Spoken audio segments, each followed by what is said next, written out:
Assalamualaikum warahmatullahi wabarakatuh. Wahai jiwa-jiwa yang sedang lelah menghadapi dunia. Kadang yang paling berat dalam hidup ini, bukan kehilangan harta, bukan kehilangan manusia, tetapi kehilangan ketenangan di dalam diri sendiri.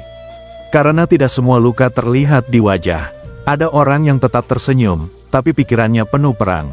Ada yang terlihat tertawa bersama banyak orang, padahal setiap malam ia bertarung dengan dirinya sendiri. Dan mungkin, tanpa sadar kita adalah salah satu dari mereka. Manusia hari ini aneh. Mereka ingin terlihat kuat di depan semua orang. Padahal di dalam dirinya sendiri, mereka hancur. Ada seorang lelaki datang kepada seorang filsuf tua. Bukan untuk mencari ilmu. Ia hanya ingin mengeluh tentang hidupnya. Aku lelah, katanya. Bisnisku jatuh. Orang-orang mulai menjauh. Aku kehilangan banyak hal. Filsuf tua itu diam, tidak langsung menjawab. Ia hanya mengambil 2 gelas. Satu gelas diisi air biasa. Satu lagi diisi air bercampur lumpur.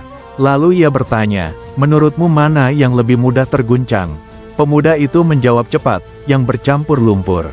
Filsuf itu mengangguk.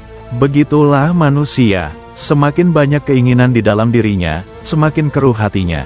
Dan semakin keruh hati seseorang, semakin mudah hidup mengguncangnya. Pemuda itu diam. Filsuf tua itu kembali berkata, Stoik tidak mengajarkan manusia untuk tidak sedih. Stoik mengajarkan manusia agar tidak diperbudak oleh kesedihan.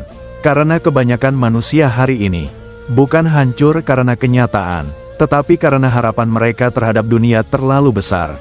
Mereka ingin semua berjalan sesuai keinginan. Ingin dicintai semua orang, ingin dihargai semua orang, ingin berhasil lebih cepat dari orang lain. Padahal, dunia tidak pernah berjanji akan adil. Hari ini kau dipuji, besok kau dihina. Hari ini kau dibutuhkan, besok kau dilupakan. Hari ini mereka memelukmu, besok mereka bahkan tidak mencarimu. Dan itu normal. Masalahnya, manusia terlalu menggantungkan harga dirinya pada sesuatu yang berubah-ubah. Ketika uang hilang, ia merasa hidupnya selesai.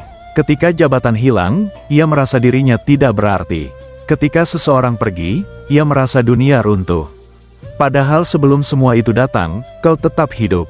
Filsuf tua itu lalu berkata, kalau kebahagiaanmu bergantung pada dunia, maka hidupmu akan selalu diombang-ambingkan dunia. Pemuda itu mulai menunduk. Filsuf itu melanjutkan, manusia paling lemah bukan yang miskin, tapi yang tidak mampu mengendalikan dirinya sendiri. Karena orang yang tidak bisa mengendalikan emosinya akan marah pada hal yang kecil. Orang yang tidak bisa mengendalikan keinginannya, akan terus merasa kurang. Dan orang yang tidak bisa menerima kehilangan, akan terus hidup dalam penderitaan. Lalu filsuf tua itu menunjuk langit sore. Lihat matahari, ia tetap terbit, meski dicaci. Ia tetap tenggelam, meski dipuji. Itulah ketenangan, tidak sibuk meminta pengakuan. Hening beberapa saat, lalu filsuf tua itu berkata lagi, sebagian besar penderitaan manusia lahir dari satu hal. Mereka ingin mengendalikan sesuatu yang memang bukan milik mereka. Mereka ingin semua orang menyukai mereka. Ingin hidup selalu mudah. Ingin keadaan selalu sesuai harapan. Padahal bahkan tubuhmu sendiri pun suatu hari akan meninggalkanmu. Pemuda itu kini benar-benar diam. Dan untuk pertama kalinya ia sadar, selama ini yang membuatnya lelah bukan hidupnya, tetapi pikirannya sendiri. Filsuf tua itu lalu berkata pelan, tenang bukan berarti hidupmu ringan. Tenang adalah ketika hatimu tidak lagi bertengkar dengan kenyataan. Wassalamualaikum warahmatullahi wabarakatuh.